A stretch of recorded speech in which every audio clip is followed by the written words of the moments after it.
Okay, Jeff. So here's how this works. If you want to factor, I go to the formulas menu up at the top, and these are macros, essentially. And so what I need to do is I need to have quadratics that are in these forms. So for example, I'll take this one at the bottom. I'm going to hold the shift key down. I'm hovering over the x squared. Hold the shift key down and drag that box. And when I go to the formulas icon, it looks like a perfect square binomial, but when I kind of drag that over, it doesn't allow me to select it. It would have done it for me already. So I'm going to, while all those things are selected, I'm going to kind of shake it. And now this will let me do something like this. I'll be able to go 2 times, and in parentheses, 3xy. And then I think it'll let me do this. But I'm going to write this as 3y squared. So I think it might let me do it this way. We are going to find out. It either will or it won't. But this is kind of a gray area here with graspable math. So let me see if this catches it. Yeah, it doesn't like that. So I think probably I need to have the 2 inside. So let me try this again. Hold the shift key down. Select all the pieces. Click and shake until it opens.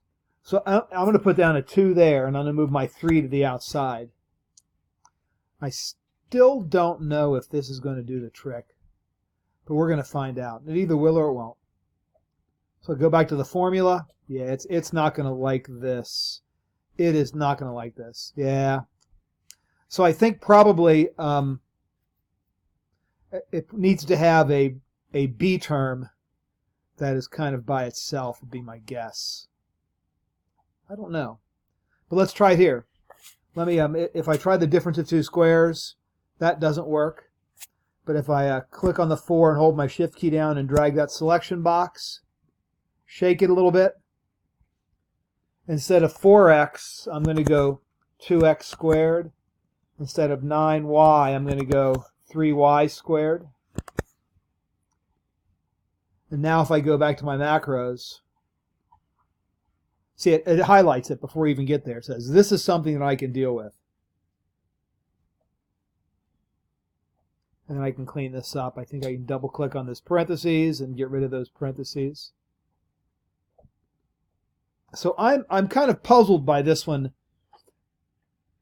I'm kind of puzzled, so I'm wondering if I did this. Let me select all the terms again. Let me shake. And instead of like this, let me try this. Let me try in parentheses 3y, since that will match up with the b. Let's see what this does. This might do the trick. Yeah, it does. It recognizes it. So that is how I do that. It has to look exactly like that form. But anyway, I hope that's helpful, Jeff. And let me know if you have any other questions.